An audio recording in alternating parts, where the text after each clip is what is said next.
요새 AI 사용자가 점점 많아지면서 AI로 검색해서 찾아오시는 환자분도 되게 많아지고 있거든요. 심지어는 할머니도 그걸로 검색해서 병원을 찾아오신대요. 이게 시대가 바뀌어도 사람들이 어떤 플랫폼을 사용하는지 그게 바뀌어도 제가 오늘 말씀드리는 세 가지는 되게 핵심적인 본질이라고 저는 생각을 하거든요. 그리고 지금 의료법 때문에 많은 병원들이 힘든 상황에서도 저는 이 세 가지를 구축해드린 병원은 계속 매출이 오르고 있거든요. 그래서 제가 오늘 2026년도 병원 마케팅 전략 세 가지 특징을 이 영상에 담아보려고 합니다.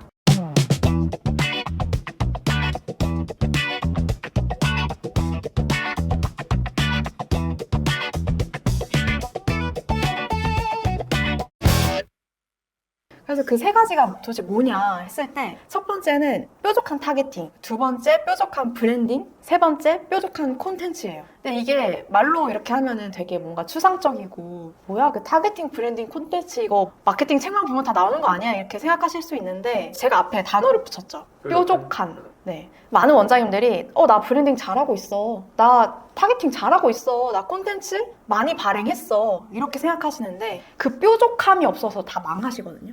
그래서 이게 뭔지 제가 지금부터 사례를 좀 중심으로 설명을 드릴 거예요. 그래서 최근에 저를 찾아오셨던 정형외과 원장님이 계시거든요. 근데 그 원장님이랑 저랑 첫 미팅을 3시간 가까이 했어요. 근데 저는 말을 한마디도 안 했거든요, 그 자리에서. 그러니까 원장님 혼자서 3시간을 이야기하시는데 그동안 쌓아왔던 그 고민과 힘든 여정들이 너무 공감이 되는 거예요, 저도.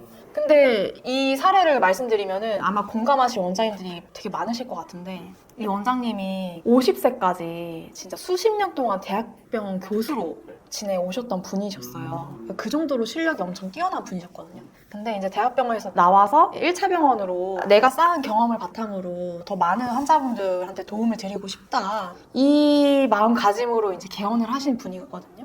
입지도 되게 좋아요. 대로변에 개원을 하셨고 유동 인구도 되게 많은 곳이거든요. 근데 거기에 개원하셨음에도 개원한 지 한 2년 정도 됐는데 계속 적자에 시달리고 계시는 상황이었던 거예요. 근데 이야기를 들어보니까 마케팅을 또 아는 것도 아니에요. 다른 마케팅 대행사에 맡겨서 1년 넘게 마케팅을 하셨는데 그런데도 이제 매출이 오르지 않고 계속 적자에 시달리고 계셨던 거죠. 근데 이제 마케팅을 1년 동안 했으면은 고객 수는 늘어나셨냐? 근데 고객 수는 늘어났대요. 근데 고객 수는 늘어났는데 비급여 환자가 많아야 정형외과는 매출적으로 도움이 되거든요.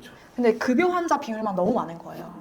사실 원장님은 혼자서 하시는데 혼자서 하루에 막 많게는 100명 환자 볼 때도 있으시대요. 근데도 매출 적자인 거예요. 급여 환자가 너무 많다 보니까. 근데 그래도 이 원장님은 급여 환자, 비급여 환자 이렇게 구분하지 않고 모든 환자분들한테 진심으로 자기는 진료를 보려고 한다 하시는데 그러면 고객 만족도가 그렇게 높냐 했을 때 고객 만족도도 높은 편이 아닌 거예요. 보통 그러면 실력이 없으신 건데. 근데 이 원장님이 실력이 없을 수가 없잖아요. 실력적으로 엄청 뛰어난 분인데 고객 만족도는 그렇게 높지 않고 그래서 여러 이야기를 들어보다 보니까 너무 마음이 안 좋은 거예요. 그러면은 왜 1년 동안 했는데도 매출이 안 올랐을까? 왜 급여 환자만 이렇게 많아진 상황일까? 해서 제가 좀 분석을 해봤거든요. 제가 앞에서 말씀드렸잖아요. 뾰족한 타겟팅, 뾰족한 브랜딩, 뾰족한 콘텐츠 이 세 가지 모두가 다 안 되고 있었던 거예요.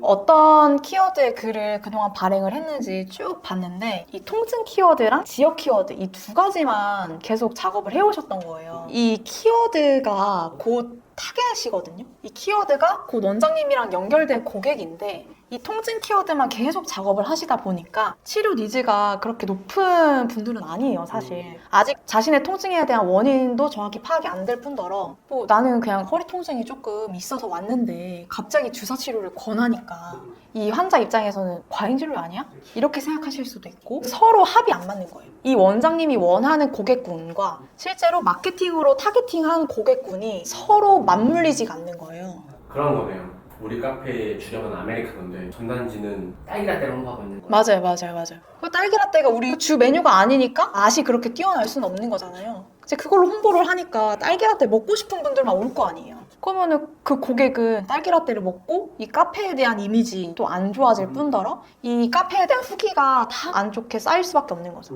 그래서 이제 첫 번째로 뾰족한 타겟팅이 너무 안 되고 있었던 상황이었던 거예요. 그래서 저희가 첫 번째로 해드렸던 건 뾰족한 타겟팅부터 도와드렸었어요. 그러니까 이 원장님이 단순히 대학 교수 출신으로 오랫동안 계셨던 것뿐만 아니라 수부 전문의 자격증이 있으시거든요. 수부 전문의가 우리나라에서 몇 안 돼요. 그래서 그 타이틀이 이 원장님의 되게 뾰족한 차별성이 되겠다 싶어가지고 정형외과 쪽으로 좀 실력 있는 원장님을 찾는 환자분들, 아마도 고난도 수술이나 진짜 오랫동안 뭐 통증 질환을 앓고 있던 환자분들이 이런 원장님을 많이 원하시겠죠. 그리고 이제 수부 전문의만 찾는 분들, 뭐 예를 들어서 방아쇠 수지 증후군이라고 뭐 일반적인 분들은 잘 모르실 수 있는데, 근데 이게 이제 주사로 치료되는 분들도 있고 이게 수술을 했는데도 계속 재발하는 분들이 있어요. 그런 경우에 이제 수술할 때 그 깔끔하게 그거를 제거를 해야 되는데 그걸 깔끔하게 제거를 할 수 있는 기술력을 가진 의료진이 전국에 몇 안 되거든요. 그래서 일부러 그 환자분들은 수부 전문의 자격증에 뭐 대학병원 출신 의료진 이런 타이틀 보고서 찾아오시는 분들이 되게 많으세요. 그래서 그분들이랑 좀 합이 맞으시겠다 해서 그쪽으로 아예 타겟팅을 바꿔서 마케팅을 도와드렸었어요.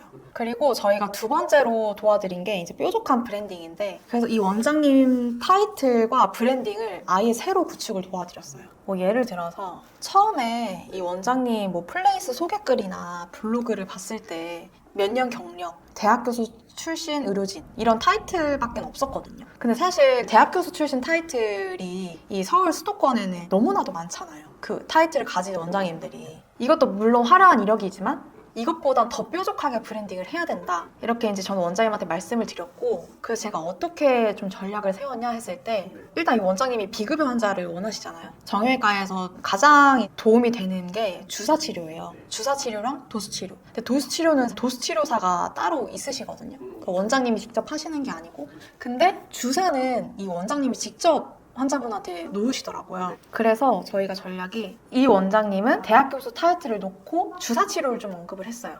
주사 치료 같은 경우에는 어느 정도 주사가 깊이 들어가느냐랑 어느 위치에 얼마나 정확히, 얼마나 적당히 주사를 놓느냐, 이게 정말 스킬적으로 되게 중요한 부분이거든요. 그래서 그거를 수부 전문이랑 좀 엮은 거예요. 그래서 이제 뭐 다리가 절단된 분들, 손가락이 절단된 분들 봉합하고 재건하고 이런 기술을 가진 의료진이 전국에 진짜 많이 없거든요. 근데 이분은 그걸 되게 많이 해오셨던 분이다 보니까, 그래서 주사 치료 니즈 있는 분들한테 이런 부분이랑 좀 엮으면은 이렇게 맞겠다. 그리고 이제 방아쇠 수지 증후군이나 이런 니즈가 있으신 분들은 이 글을 보고서 꼭 이 병원에 올 수 있도록 그렇게 저희가 브랜딩 글을 작성을 해드렸거든요. 그래서 많은 원장님들이 그냥 뭐 나는 뭐 어디 출신이다 이렇게 이력만 나열을 하는 게 브랜딩 아니야? 이렇게 생각하시는 분들이 많은데, 일단 첫 번째로 우리 병원에 어떤 환자가 왔으면 좋겠는지 그걸 한번 점검을 해보셔야 되고요. 뾰족한 타겟팅이죠. 뾰족한 타겟팅을 먼저 하셔야 되고요. 그 타겟에 맞는 뾰족한 브랜딩이 필요한 거예요.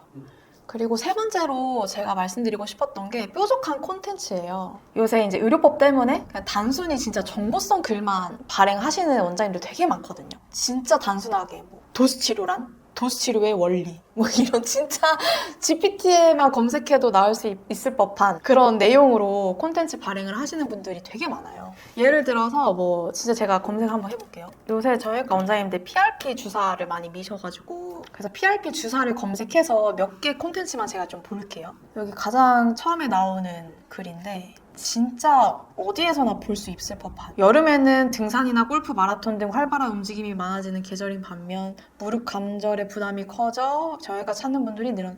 이게 무슨 말인지도 모르겠고 그런 내용이 누가 봐도 이게 광고성 글이잖아요. 제가 만약에 환자 입장이라면은 여기서 그냥 PRP 주사가 이런 거구나, 이 PRP 주사에 대한 정보만 쏙 빼고 다른 병원 선택할 것 같아요. 근데 저희는 어떻게 그래서 글을 뾰족하게 작성을 해드렸냐를 봤을 때, 의료법 때문에 진짜 정보성 글만 올려라고 하잖아요, 보건소에서. 그래, 그러면은 정보성 컨셉으로 가되 더 뾰족한 정보성 콘텐츠로 가자. 다른 병원들은 일반적인 정보만 다룬다면 우리는 정보도 더 뾰족하게 가자 해서 저희 같은 경우에 논문 자료나 진짜 임상 자료를 첨부를 해요. 근데 이런 논문 자료, 임상 자료 바탕으로 설명을 해주면 뭔가 이 글을 읽으면서 이 원장님은 진짜 이쪽으로 뭔가 전문적인 지식이 뛰어나신가 보다. 사실 이 논문 내용 다 봐도 모르잖아요. 근데 이 논문 내용을 의료진이 좀 쉽게 풀어 써주는 컨셉으로 저희는 지금 하고 있거든요. 네. 사실 이 글을 읽다 보면은 이 글 안에서 우리 병원에 오세요라는 워딩이 단 하나도 없어요. 저희 병원에 꼭 오셔라. 우리 병원 이렇게 잘한다. 이런 워딩 단 하나도 없거든요. 그래서 저는 병원을 환자분들이 선택할 때 딱 두 가지를 알아본다고 생각을 하거든요. 이 두 가지에서 설득이 돼야 환자분들은 이 병원을 선택을 해요. 그게 뭐냐면은 첫 번째 실력. 이제 내가 앓고 있는 이 질환을 실제로 해결해 줄 수 있는지. 그 두 번째는 라포 형성이거든요. 이 원장님이 내 상황을 자세하게 공감을 해주는 분인가? 그러다 보니까 이 원장님과 환자와 간의 라포 형성이 진짜 중요해요. 그렇죠. 그래서 저희는 이 글 안에서 간접적으로 라포 형성을 하려고 되게 많이 노력을 하거든요. 실력적인 부분은 의료법 때문에 직접적으로 언급을 못하니까 이런 좀 논문이나 의학 지식을 통해서 간접적으로 드러내는 거죠. 이 원장님의 전문성과 실력을. 이 정도만 해도 사실 아까 그 병원들이랑 비교했을 때 차이가 되게 나잖아요. 그래서 이 원장님은 이렇게 진행하고 나서 전국에서 찾아오시는 분들이 되게 많아요. 그래서 제가 오늘 뾰족한 타겟팅, 뾰족한 브랜딩, 뾰족한 콘텐츠로 앞으로 마케팅 전략을 세우셔야 된다 말씀을 드렸는데 이게 앞으로 AI 사용자가 많아지면 많아질수록 더 중요해질 거거든요. 왜냐면 AI의 환자분들이 엄청 뾰족하게 검색을 하세요. 자신의 질환에 대해서 뾰족하게 검색을 하시는데 그 AI가 답변을 추출할 때 사실 네이버 블로그 글도 많이 가지고 오거든요. 그래서 저희 같은 경우에는 대부분 원장님들한테 블로그로 많이 도움을 드리는데 블로그만 1년 동안 했는데도 AI로 검색해서 오시는 환자분들이 되게 많다. 이런 분들 되게 많아요. 그래서 앞으로는 환자 니즈가 더 뾰족해질 거고 검색하는 그 루트도 되게 뾰족해질 거고 그러니까 거기에 맞게 우리가 그 뾰족한 마케팅 전략을 세울 수 있어야 된다. 이걸 조금 오늘 영상에서 담아보고 싶었습니다.